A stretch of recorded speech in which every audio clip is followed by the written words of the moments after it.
Hello everyone, my name is Elliot, back today with another Hardware Histories. Now, SPL is a well-rounded company that's excelled at making everything from headphone amplifiers to DACs to compressors to equalizers.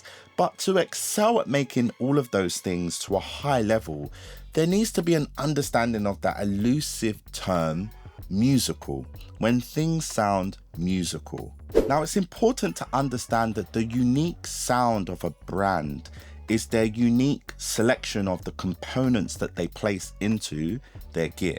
Think of it this way, you can give 10 different cooks a set of ingredients, but they're going to choose the ones that resonate with them and ultimately make a dish that's true to them and that they're passionate about making and that they feel tastes good. It's exactly the same with making hardware. This attitude of innovation can be found in all SPL products, especially the SPL IRON. The design process began in 2011 and there was various versions up until 2015. But in 2015, they scrapped everything and started again, keeping all of the key things that they learned from those previous versions and just swapping out components until it sounded how they wanted it to sound. The same way a music producer might work on a snare for hours on loop over and over and over again. The SPL IRON is a tube compressor, but there's many tube compressors out there and many people have placed tubes inside of compressors.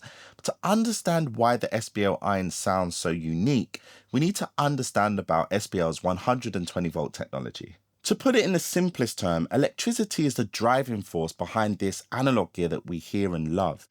And the more electrical power that a unit can effectively use will result in an overall improvement in sound quality. However, you can't just pump endless amounts of electricity into a unit because it will explode, because standard operational amplifiers can't handle the increased voltage. Now, SPL designed their own operational amplifier that's able to handle higher voltages. This results in a higher dynamic range, a higher headroom, lower distortion and a lower noise floor. And this is why the SPL IRON sounds so unique. Now you may be thinking you don't get the effects of the increased headroom as a result of the 120 volts technology within the digital realm, within your DAW. But what we have to understand is because Brainworks perfectly captured the sound of this unit, and as we know, that 120 volts technology had an impact in the tone and the character of the SPL IRON, this is why when we listen to it today, it has such a unique sound. So it isn't the same as just your everyday tube compressor. Now, just in case you're unfamiliar with the sound of this compressor, let's check it out together.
So when we think of SPL, we can think of their unique selection in sound components, and we can think about their 120 volts technology, which has a massive impact on the character of their sound.